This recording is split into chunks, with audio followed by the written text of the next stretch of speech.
Welcome to the Troy Kearns podcast. We discuss real estate investing, entrepreneurship, and business to help you retire and become financially free. Make sure you share this podcast with someone who could benefit from it and leave us a 5-star review. It truly helps me out. This show will mentor you towards financial freedom. If I can do it, so can you. Hey guys, welcome to the Troy Kearns podcast. I'm super happy to have Nick Perry, the #1 wholesaler in the entire world, right here in Kansas City for the second time ever. He's going to be dropping some bombs on fitness, on wholesaling, on God, everything. Make sure you stay tuned all the way till the end of this episode. It's going to blow your freaking mind. So you're doing what now? So I'm cloning everything that I've ever done in my life. So all my Zoom calls, all my podcasts, all my YouTube videos, every piece of content, downloaded, transcribed, uploaded into AI, and then an AI avatar being made of me to completely replace the real Nick. How do I get on that? Well, all the ingredients are there. So there's multiple services out there. You've got really cool services like Delphi. Delphi is a company that I'm working with that you can literally do Zoom calls. So it will show up as Troy Kearns and you jump into the Zoom call and it's a perfect deep fake of Troy Kearns that knows everything that you've ever done, probably knows you better than you know your own self. Oh yeah, for sure. And it never stammers, it never stutters, it knows the answers right away, speaks eloquently, and can have, think about this, all your student calls, all of your meetings that you go to that you don't want to do. Yeah. Shows up, and not only for Zoom calls, but for content. So right now, there's going to be a time, maybe 2 years, maybe 4 years from now, that there's going to be a Troy Kearns, Nick Perry podcast. And the real Nick Perry and Troy Kearns aren't going to be on it. Wow. And it's going to be just as high quality as what you're looking at right now. Maybe better. Probably better. Yeah. Wow, that's crazy. So how did you get into all that right now? Like, where's your mindset at? Because you're in a lot of different things. You're wholesaling, but it's kind of like you and me are the same type of guy. Like, we've been doing it so long, you don't got to think about it. Right. And it kind of gets, you kind of lose that, I don't want to say passion, but I'm going to say passion. It's like, it's easy. Mm-hmm. So you're looking for the next challenge, right? I'm looking to take it further than anybody's ever taken it. It really hasn't changed in the last 10 years that anybody's been able to do a consistent, over $500,000 a month. Like, really. Like, the top wholesalers out there, anybody can chime in and challenge me. There's not really anybody out there doing over $10 million a year consistently. I don't think there's anybody besides the big shop, whatever their name is. Net Worth, New Western, or maybe Open Door, who's backed by private equity. Yeah, but there's no individuals. Like, the top guys make $3, $4, $5 million, and usually most of those guys spend several $1 million in advertising, so they're not even that profitable. Correct. So I was like, how does this game change? I sit there and I rack my brain at night, and what has got me bullish to be able to not only flip the margins from a 30-40% margin business to a 70-80% margin business is AI. Being able to eliminate your top line item on your payroll, which is payroll, or your top line item on your expense sheet is payroll. Oh yeah. Right? If you can do that, not only do you increase your margins dramatically, but you end up being infinitely scalable. What is the biggest problem in any business, Troy? People. The X's and O's of real estate are easy. Mm-hmm. The X's and O's of if you're, whatever fill in the blank company is easy. It's the people. So, they say we're going to have more technology. We're going to see more advancements in technology in the next 10 years than from when we discovered fire. So I believe that, man. AI is moving so freaking quick. It's exponential. People don't understand what exponential means. People's brains can only think linearly. Yeah, it's absolutely exponential. I totally agree. I think it's the most exciting time in our lives and the scariest at the same point in time, because if you don't, like, you have kids right now, or you have a kid, probably more on the way, you're like, well, this is great. I want to teach them all this, but also at the same point in time, I need to teach them the other things so that they know how to live and not just rely on a computer. Anything that I teach my daughter right now is going to be obsolete in 3 years. I'm pretty confident that my daughter is 8 months old right now. Yeah. When she comes into the workforce in 2040, 2042, we'll be living in close to a post-labor economy where sales, marketing, any job that you can think of can be done better by AI. Who's buying it then? So let me explain to you what AI is, because I don't think people really get what AI is. AI is like electricity. Okay. So back when electricity was invented, nobody knew what the hell it was. Right. They didn't know how to use it. Nobody said, I want electricity. It wasn't until the light bulb was invented by Thomas Edison that people came out and said, I want lights. Mm-hmm. Right? They want lights. They don't want electricity. Nobody cares about electricity. It's the use cases that electricity brings. Right? So people aren't going to say, I want AI. They're going to say, I want to, get rid of my people. I want to be able to take care of my elderly, mother and watch over and take care of her when I'm not there. They're going to say all these things, fill in the blank. And AI is the electricity that allows all that to happen. That's what I was just thinking. It's the currency. It's the current. That's it. Yeah. Because before electricity, it was kerosene. Yep. Right? And then before kerosene, so you think I do believe, because we've had basically the digital revolution, which is basically, I would say, from, call it 1990, right? Which you're younger than me, but it was AOL dial-up, and then you get, you're getting faster and better, and things are like, okay, you don't need to actually physically program a web page anymore. I did that in my college days and stuff like that. Now you can basically, use this Canva to build a website, use a small thing, and everything's kind of the learning of doing the thing does the thing now. So you don't need to learn every little snippet about it. So you're doubling down on that for your wholesaling business. Absolutely. So what does that look like? How do you roll that out? What's the first step, and how does it roll all the way out? So I've invested in a company that specializes in AI voice. So you've probably heard a lot of the AI callers and some of these tools that are out there. Really, yeah. They're mediocre garbage at best. Okay, nothing that I would put an expensive PPC lead on. Now the game has changed. So the founder of Oculus has a new startup. It's called Sesame. They've already gone through Series A. They've done hundreds of millions of dollars in funding already. What's Series A? Series A is, when you're a startup, Yeah. You do a formal round of funding to investors, and it's the first round of funding. So you'll hear Series A, Series B, Series C. Okay. So they've already got a huge valuation. Long story short, this company, Sesame, has better voice than I've ever heard in my entire life. Better than pretty much anybody that I've even interviewed. Wow. And for the longest time, I'm emailing them, going unresponded. How can I get access to it? They don't respond back to you. They don't care about you. They just put a demo version of it out there, and nobody could use it because they were actually developing it for the headset. Right. Have you used that headset?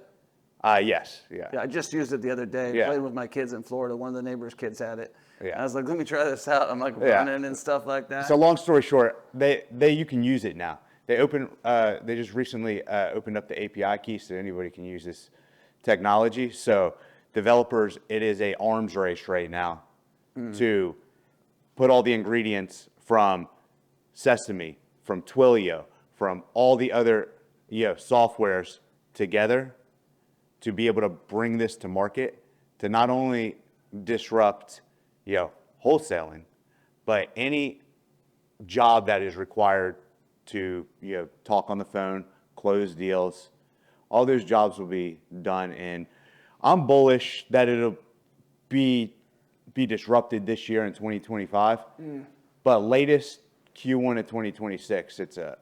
You want to be the first one. I want to be first mover advantage. So yeah, that's what I'm picking. I got a jockey in the horse. I've put my money behind it, and I'm ready to get first mover advantage on it. Now, what makes you want to do that? Is it frustration with current employees or just your bet on the future? I'm betting on the future. You got to lean into technology and innovation as an entrepreneur and as a business owner. Yeah. It's just like the people that were resistant to the internet back in the 90s. Yeah, I remember that. And look where we are now. And I think that there's a lot of people that don't understand AI and technology because it's moving so fast. Mm-hmm. They're afraid, so they just put their heads in the sand. And those people are going to get completely decimated and be obsolete in the workforce in the next 5 years. Nick, you're a really smart guy. I always learn a lot from you. Where do you get all of your knowledge from? Because you're searching for it. It's not coming to you. So like wholesaling is pretty basic. We both understand how that works. There's not too much to reinvent there. But as we talk, and you've talked about other service-based businesses that you're working on, what are you reading? What are you feeding yourself so that you can continue to stay on the top level? I'm constantly feeding my mind new information. So as a business owner, I think that is part of your job as the visionary of your company. You have to be continually, absorbing and reading new information, or your company is going to get stagnant mm-hmm. and you're not going to have a future.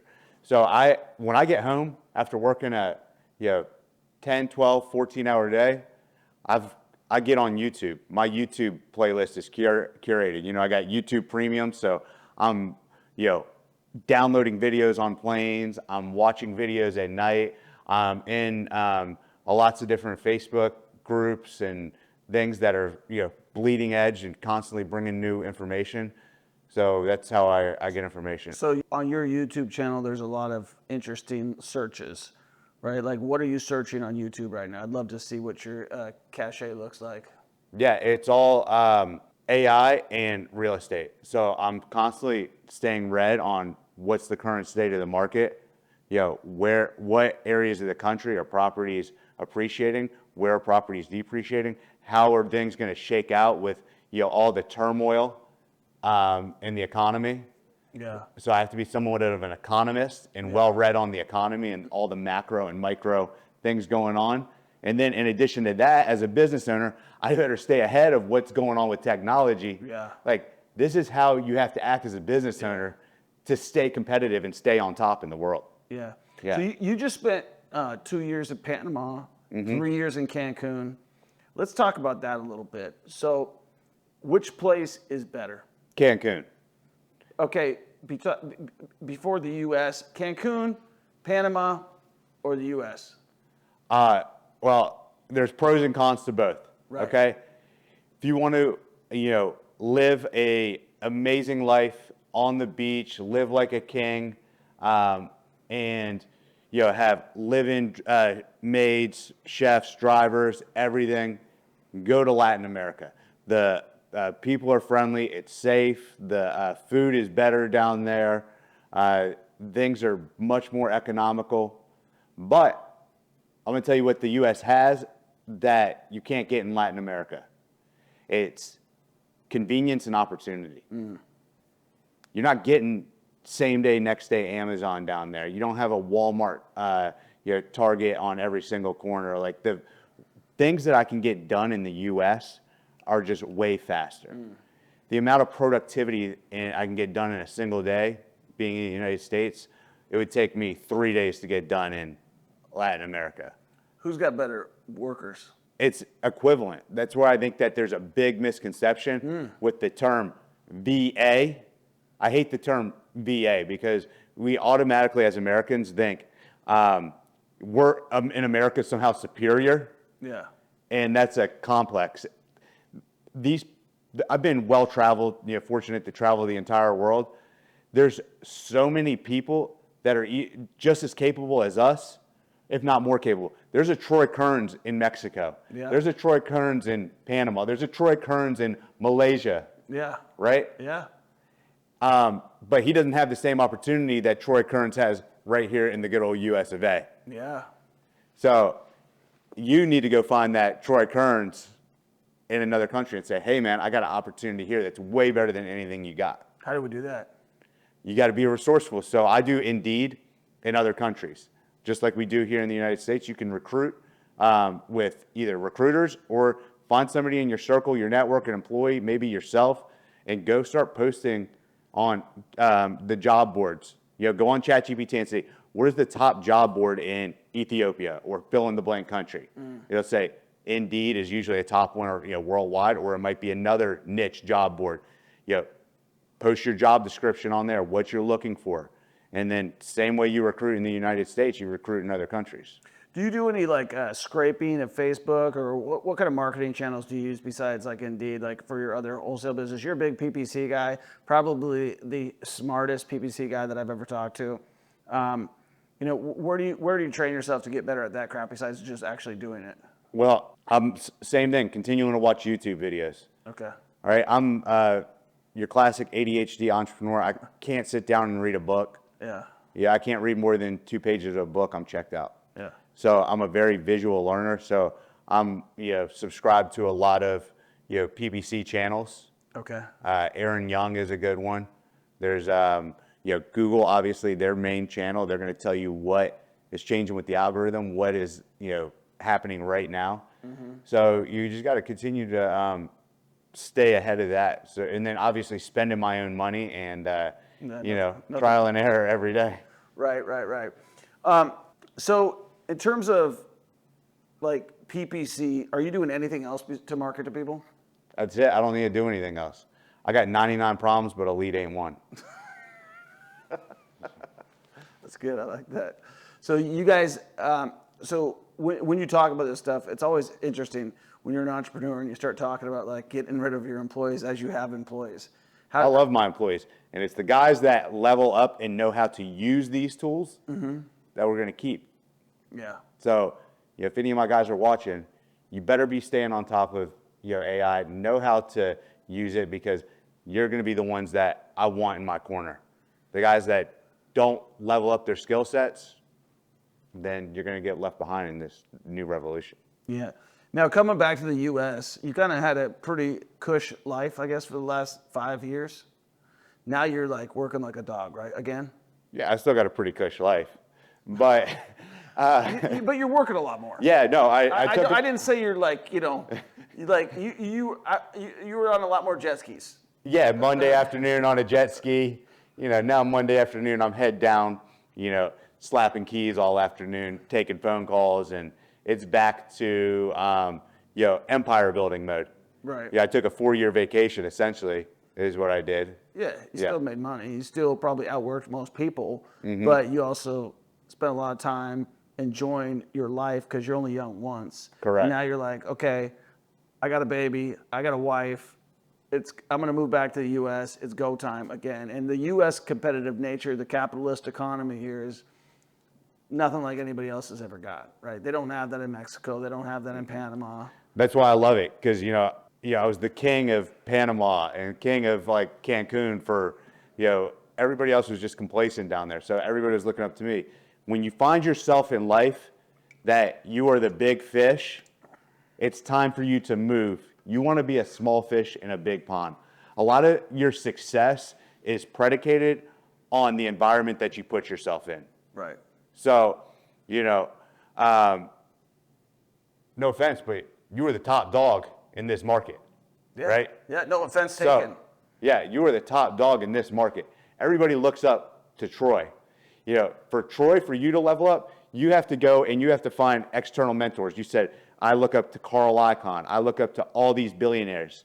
But think about if all those billionaires were hanging out, in this city and you were bumping shoulders with them, how much more powerful that would be. Yeah. That's why I decided to pick up and move my business to Scottsdale, Arizona. Yeah. Because the concentration of wealth is right there. And just from proximity, it's going to raise your financial thermostat.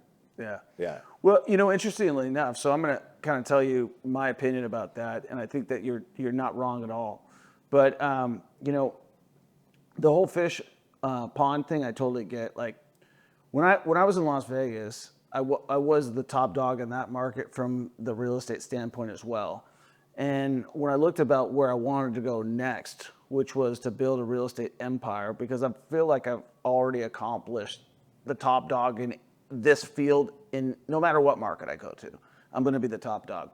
And so when I looked at wanting to go into what I truly want to go, which is the Carl Icahn space, the Stephen Ross space, all the guys that I look up to, you know, Kirk Kerkorian, who's rest in peace. I felt like I can't do it in Vegas right now. I can't go and buy skyscrapers in Vegas. Number one, they don't have any. If they do, they're a casino. I'm not in the $5 billion, $10 billion club, $25 billion club to be able to compete. And I felt like if I shifted, like, who gives a crap about being the top dog as a wholesaler, you know, flipper in Kansas City for me? It's not really that important. Mm-hmm. But to level up my game, to be able to buy the properties that I want to buy, to build that track record so that I can then go be the top dog developer in the Midwest and then move back to maybe Kansas City or Vegas and build a casino. Not move back, but to build a casino in Vegas. This is what I'm going to have to do. But think about what you just said right there. Yeah. Is you put yourself in the most fertile ground for you to be able to build your empire. So, yeah, you know, whether it's real estate opportunities or proximity to, you know, others that you want to be in your circle, you did it strategically. And I think that a lot of people, they just sit in their hometown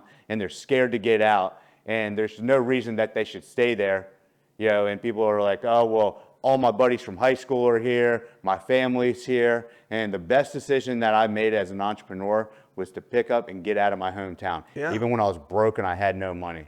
I think that's where a lot of people get stuck. Same thing, man. I'm from Seattle, Washington. You could argue that that is the technology capital of the world right now. Okay, it was Silicon Valley. It's probably Seattle right now because of all the startups from Microsoft and from Amazon. You know, the real estate market's freaking crazy there, right? I left there 19 years ago. It was the best decision I ever made. And then I left Las Vegas 4 years ago. Best decision I ever made. Change is necessary to grow. And if you stay in your environment, Cancun, Panama, wherever it is, you're going to get complacent, right? And people are like, well, the pasture's not greener on the other side, or it's, you know, but the reality is you get comfortable. Everybody gets comfortable. So how do you keep yourself from staying uncomfortable? You're right now about ready to train for, you said you wanted to take pictures the other day so that your kids come back and they look at this guy who's just ripped beyond belief. Yeah, I'm doing a magazine photo shoot here in about 11 weeks. So, you know, I got to get in phenomenal shape for that so I could one day proudly show my grandkids, hey, your grandpa was in this magazine, right? Yeah. But you got to... what magazine? Because I think it's pretty cool if you're allowed to say it. Yeah, it's Men's Health. Big time magazine. Yeah. Not like, you know, you paid to be on the cover of whatever. So Men's Health magazine. Mm-hmm. So they're going to feature you. Correct. So you got to be just ripped. Ripped. So what's the goal? For that magazine, I want to get to 8% body fat. But you talking about for the magazine or for like goals in general? That magazine specifically, but then I'd like you to elaborate on goals in general. Yeah, goals in general are continuing to evolve. Right. Okay. Yeah. You hear all these law of attraction people and everything, like start with the end in mind. Yes, you got to have an end in mind and know where you want to go, but my goals continue to evolve. I've achieved every financial milestone and lived my life and hit all of my goals. And I, quote unquote, like retired for like 4 years. And I realized that what life is all about, especially for men, is we are like trees. We grow, and God wants us to continue to bear fruit. Right. Does God ever make a tree stop growing? No. And as men, we should want to bear as much fruit as possible. Mm-hmm. Because if you have the selfish mentality that like, okay, I hit my goals, I'm doing good, everything's, you know, where it should be, that's a very selfish mentality, because how much more impact could you make if you took yourself to that next level way outside of your comfort zone? How much more of an inspiration could you be to those around you? How much better could you serve your family, your friends, and everybody that is looking up to you? So it's not all about you. So what's that ultimate thing look like to you? Like, what does that ultimate creature become? What is that? Who is the Carl Icahn for Nick Perry? Who's the mentor that you look up to the most? Like, that doesn't know you, that you see, that you're on YouTube and then you're looking at his stuff and you're saying, man, I want to get to that level so that I can make that tree grow. Yeah, it sounds cliche, but Jesus Christ, like I'm a vessel for for God. So at the end of the day, I have these selfish, ambitions of, becoming a multi-billionaire and, doing all these amazing things and career accolades.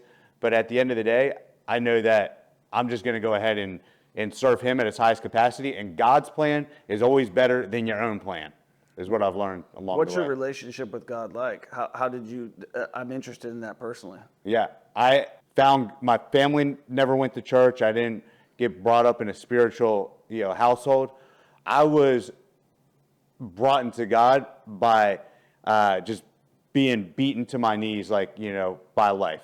When I was a teenager, I was a real fuck up. I was, in and out of jail, fighting, underage drinking, stealing, just all the things that, a misguided kid does. Yeah. Right. And I remember just, getting to the point where I was broken, house arrest, had nothing to my name, and nobody was coming to save me. And I was frustrated at life. I couldn't figure out, what to do. And I remember that the only thing I could do, I was like, maybe if this God thing is real, like, I'm just going to cry out to him and see if he could start directing my path. And when I started praying and just saying, God, listen, I don't know what the hell I'm doing anymore, and just surrendering, like, I don't know, that opportunity started to come into my life, that doors started to open, right? And I said, okay, well, maybe that's you, God, but I don't really know. And I was like, I'll keep trying to abide, and I continue to abide by God, and thank him, be grateful, ask him for guidance, and great things would happen. And then you know what I would do? I would start beating my chest, and I'd be like, yeah, this is me, man. I started feeling like I was, doing something. And anytime that I had that, selfish arrogance and stopped putting God first, guess what? My life would turn to chaos again. And that evolution continued over time to the point that I'm just wise enough to know now that is not my doing anything that I'm doing. I'm just grateful. I work my ass off, but I'm grateful that I've got somebody providing, protecting, and showing me the way. And I think that his plan's always better than my plan. So that's my true, like, mentor. If I had to say any mentor out there that's alive or dead, it would be God. So daily, how does that interaction with God work for you? I mean, I know you go to church on Sundays, and church on Sundays it doesn't mean anything. Yeah. A lot of people go to church on Sundays and they don't do anything with it. Yeah. Just right? show up. It's just a lot of people come to these masterminds and they don't do nothing with it. Yeah. It's the guys that actually, participate and put it into practice Monday morning. The guys that leave this event this weekend, who's going to go and do the work Monday morning? Same thing, like when you leave church on Sunday, who's going to do the spiritual work on Monday, Tuesday, Wednesday, Thursday, Friday, Saturday? That's the guys that are going to, actually, get closer with God and be able to prosper. What does yours look like? I'd like to know. So every single morning when I wake up, before I do anything, I have a rule. It's called sky before screen. So I go outside, I just sit out there. If it's cold, maybe 30 seconds. If it's not, maybe 5 minutes. Yeah. And I just, I'll look at the sky, and I'll just be thankful and try to be as present as possible and go through my list of gratitude, right? We all have so much we can be grateful for. The fact that you opened your eyes this morning, the fact that you have your health, that you have your mind, you just start going through all these daily, gratitude practices. And then, talking to God, just set your intention for the day. God, you please guide me, through this day and all my interactions and all my business dealings. And, put it on my heart what I need to do. Don't let my own selfish, thoughts and ambitions steer the way. And then you just release that. And then, throughout the day, I'm, continuing to, pray throughout, my daily life when I'm, sitting down to have breakfast, when I'm on my way to work, when I'm, getting ready to go into an important meeting. When I spoke at your event this week, I said, God, please put the words on me so I can impact these people. Let me be a vessel. So that's it. So what's the prayer like when you sit down for lunch? I've asked this to numerous people. My prayers at lunch are, God, God, thank you so much for everything you've given us. And I let him, go through my list of gratitude. But the biggest thing that I say in my prayers is, God, bless me beyond my most wildest imagination. So I always end my prayers with, God, bless me beyond my most wildest imagination, because God has a bigger plan for you than you can have for yourself. So you just say, bless me, and don't put limits on his blessings. That's cool. Yeah. Appreciate you sharing that. So besides God, which I really think is a cool thing that you just said there, and I think that a lot of people, I think the older that people get, especially I've noticed even my business partners and stuff, they're like going to church and they're connecting more with God because they realize no matter how successful they get, something's missing. And God's got a paddle for every ass, right? I don't care how big you get. Yeah. He could take it all away like that. So, right. It seemed like that happened with Trump when he got almost assassinated, if you remember. Like he realized that somebody else was out there looking at him, because people said, well, it nicked him. No. He almost died because it can't get any closer to going through your head than your ear.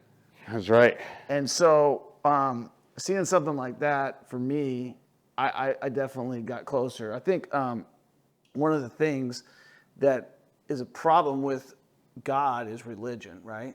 Big time. Couldn't agree more. Yeah. So I grew up Christian Scientist. Do you know what that is? With Scientology? No. Everybody confuses them. I don't know. So it's where you don't believe in medicine. You just pray everything. Oh, wow. And so that kind of gave me a reason to not actually want to do it, because I didn't believe it. I was like, and I watched my mom almost kill herself twice because she tried to pray her way out of it. So, I think that religion has a big problem when it comes to God, because so many people, they use the church as a vestibule or vehicle to con people, to enrich themselves and things like that. And so I think that what you're saying is it's not about church, it's about your relationship individually, right? Yeah, it starts with your relationship before church. Like, I had a relationship with God well before I started going to church. Yeah. Right? Church is almost just like, going to events. Yeah. Yeah, it's a mastermind. It is. Could be a good one. That's it. Could be a bad one. You might be going to a guru that's a scammer. You might be going to... Yeah. That's all church is. So, but yeah, I think that's a big pillar. Is you got to have the 5 F's in life. You got to have your faith. You got to have your finances. You got to have your fitness. You got to have your family, and you got to have fun. Yeah. If any 5 of those pillars are off balance, your life is going to get thrown off. You got to keep all those in balance. Are you familiar with, I think it's called FX3? No. It's like a morning workout routine for guys. I think it's family, fitness, and faith, or something like that. That a lot of my friends are into. A lot of the guys that I respect, just like you, they're like, they work out at 5:30 in the morning. They go and they talk about God, and there's like some sort of a brotherhood. And I've noticed a lot of people gravitate towards that lately. What time are you working out and getting up in the morning? I'm not an early riser. Me either. That's why it's at 5:30. That's why I don't go. Yeah, I get up at 7:15. Yeah. And then I'm in the office by 8:30, and I'll work until usually 5:30, and then I go to the gym at 5:30, 6 o'clock, and I'll get home from the gym around 7:30, and I have dinner, spend some time with my wife after the baby's down, and then do it again the next day. Nice. So real quick, you guys just had a benching contest the other day. I think you depleted everybody, right? Yes. Okay, so I don't want to be benching 400 pounds, but if I did, what would you tell me I need to do? Like, okay, I'm not the guy that goes to the gym all the time, but I've been there before, got it up. I think the most I ever benched was like 285 or something, nothing crazy. So if I wanted to go in and say, hey, you know what, I want to throw it. I just saw your pecs just flicker. He's like, oh yeah, I want to fucking say 400 is actually 5. They're waking up, yeah. Yeah. So how do we get that dog out in the gym? Obviously it's repetition, but what would your schedule be to get a 400 pound bench press in 12 weeks or in 6 months? It's volume, okay? So if you look at Arnold Schwarzenegger when he was competing, his calves, they were the worst thing on his, and he wasn't going to win the Olympia because his calves were too small. So what did he do? This man trained calves every single day. And then his calves ended up becoming one of his, best body parts. And I remember when I started training, I've got like a natural like indentation. My ribs flare out, so my chest looks concave. It did look concave. And when I was in high school, everybody used to be like clowning because my chest was the opposite of what it should have been. And so I was like, all right, I'm going to go ahead and really start taking this seriously. And so I started doing a lot more volume on chest. I still train every other body part. But at the end of each, if I was doing legs that day, when I'd be done doing legs, I'd go hop on the bench press for 3 or 4 sets to just keep your nervous system stronger, more engaged. And some people would tell you it's overtraining. There ain't no such thing as overtraining. There is no such thing. I'm 100% in agreement with that. So why do you think your legs are the biggest muscles in your body? Because you're on them all the damn time. Yeah, so through natural evolution, they became the biggest muscles in in humans. It's the same thing. If any body part that you want to get stronger, bigger, do more. Eat more. It's not that more I'm asking complicated. this, okay, so let's say I go in there tomorrow and I go and I max out and I put up 160 pounds, let's say, because I haven't been in the gym in a while. How do I grow it from there? If you want to do just strength, I'm keeping you probably rep range between nothing over 6 reps. If we're just going for pure strength. Pure strength. Yes. Reps, no more than 6. So we're probably doing, 5 sets of 4 to 6 reps. As much as you can do. As much as you can do. You should be, at an 8, 9 exhaustion level by the time you get to that 6th rep. And then when do I bring it up? Like how soon? Am I bringing it up the next day to more weight? Am I bringing it up the next weekly? Doing progressive overload every week. So, if you're at 160, next week we're doing 165. Okay. Now, just 5-pound increments, whatever you can handle it, but it's got to be progressive overload. And so what are you benching right now? Like a max out? Max out right now, 365. Max that I've ever done, 435. That's a lot. You don't weigh like, a lot of those guys who bench a lot, they weigh 300, 350. What do you weigh? 180. Yeah, so that's, more than double your body weight. Yeah. Pretty impressive. Yeah. And are you still hitting the chest all the time? Yeah, I'm in the gym. What's your favorite body part? Still chest to this day. I do legs twice a week because I think that legs, if you're trying to get shredded, so I competed at, won shows, things like that. I, competed in nationals, got smoked in nationals, but I ended up, deciding to make money instead of continuing to do competition. Good move. But if you really want to get shredded, legs twice a week. That's going to jack your metabolism through the roof and just shred fat. Leg presses, what? Which ones? Squats, leg presses, lunges, deadlifts. Deadlifts? You like deadlifts? Deadlifts, it depends on your flavor. A lot of people have lower back issues, things like that. That's what I hear. What about yoga? Do you do any yoga? No. Why not? I do recovery with foam roller. I stretch. I do sauna. But I think yoga's phenomenal. It's just one of those things. We all got to pick our poison. You should incorporate that once a week because I think the older you get, the more mobility. Oh, dude, I feel it. The more mobility, like I'm telling you, I'm watching my dad. He's 77. You've seen him there. He just had hip surgery. I'm like, I'm not going to be like that when I'm 77. I'm going to be limber. And they say a lot of the reason that like Japanese people who are gardening on their hands at like 91 years old and they live to like Japanese are known to live the longest out of anybody is because they're limber. So I think mobility is everything. I think that strength is hugely important, but you got to be mobile. You should definitely. And if you want to ever go to a yoga class, I go to a lot of them. And I can tell you the reason I did it is because my ankles were breaking, this was breaking, that was breaking.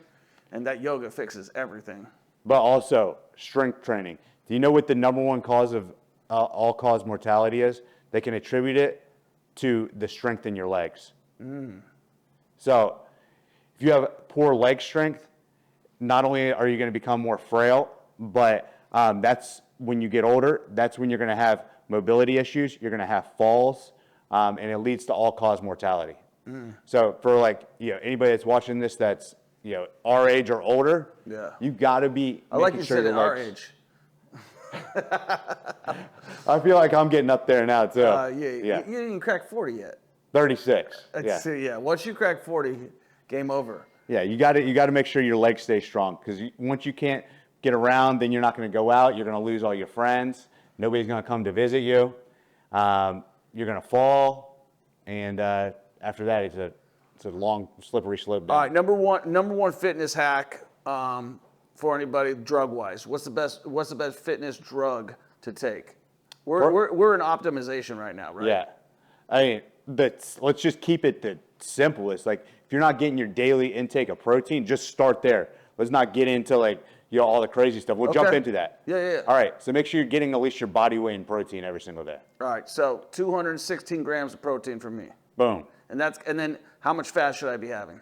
For where you're at, probably 100 to 150 grams. Okay, how many carbs? Like almost none? No, you can still have carbs. 100 and 150 grams of carbs. Okay. Yeah. Do you watch your macros? I do. Everything's weighed out to the T, especially at this stage right now. MyFitnessPal? It's already done for me. I have a live-in made, and a diet plan. I give it to them. How'd you do last night with all that good food? I did decent. I skipped out on dessert. I had asparagus, and I probably should have got a filet, not a ribeye. Okay. So I got a ribeye. I'm still feeling a little guilty about that, but we'll work it off. All right, man. Final tips. Someone's listening right now. They're trying to get into real estate. They want the Nick Perry life. What should they do in order to take action? All right. A wise man learns from his mistakes, but a brilliant man will learn from another man. So you can go out and try to start any business on your own. Yeah. Go for it. Start trying to watch YouTube videos, hodgepodge, all this information together, and watch what happens, because that's what I try to do. Mm-hmm. It took me 11 months and 104 appointments to get my first deal because I was hard-headed, right? I didn't need nobody. I can figure this out on my own. Well, guess where that got me? It got me almost evicted from my apartment, got me frustrated, and it wasn't until I got a mentor that I was able to cut through all the noise and get to the signal and start actually closing consistent deals. So I think no matter what industry you're in, or no matter what you're trying to figure out in life, find somebody that's already doing it and go ahead and just invest into whatever they're doing. Whether you got to work for them for free, invest in their mentorship program, pay them for their time, that's what you do. Look at all the Fortune 500 companies out there, okay? Whenever they're trying to figure something out on their own, what do? They call McKinsey or a big consulting firm. Come figure this problem out for us. Yeah. So in the small business world, we call it coaching and mastermind. Yeah. In the Fortune 500 big business world, they call it consulting. So that's the only way to really collapse problems down into very easily solvable steps. If not, you're going to spend time, energy, and money that you don't have. And it's just a really dumb way of going about, trying to that's why I asked you all that good career. advice about training and searches and stuff like that. Hey, would you do us a favor? Will you? Can we drop your top Google screenshot for pay-per-click in there for the audience? Yeah, we'll go ahead and do that. I'll send it over, and you guys. Okay, awesome. Because I had a lot of people ask me for that. I said I'll ask him, see what's up. Yeah, I mean the best way is you can go watch Aaron Young. He's great on YouTube. Has some great content. But if you're marketing for real estate, I would say jump into our mentorship. I've taught over 800 people how to do it. It's not rocket science. I could teach a fifth grader how to do it. So don't try to do it. I'm going to put Conrad in it. My kids are in fifth grade. Put them on, man. Man, I'd love to see that shit happen. Yeah. Okay, cool, man. Well, I appreciate you coming on. Guys, make sure you give this guy a 5-star review on this podcast. It takes a lot of time. He came all the way out here to Kansas City. We're about ready to hop on the bus, go to the ghetto, shoot some content. We'll see you on the next one. Let's go. Man, I am so happy that you turned into the Millionaire Mentorship Podcast. It's something that I've been working on for over 3 years right now. We're up to 150 podcast episodes. A lot of them are virtual. A lot of them are in studio, which is what we prefer. If you have a guest that you think that should be on our podcast, all you got to do is comment who it is, and we'll reach out to them. Or if you want to reach out to them and reach out to us, we'd love to have them on a show. We're looking for entertaining, inspirational people that, just like you hear on the podcast every week, that can bring value and help our listening audience achieve their goals. If that's something for you, comment down below and let us know.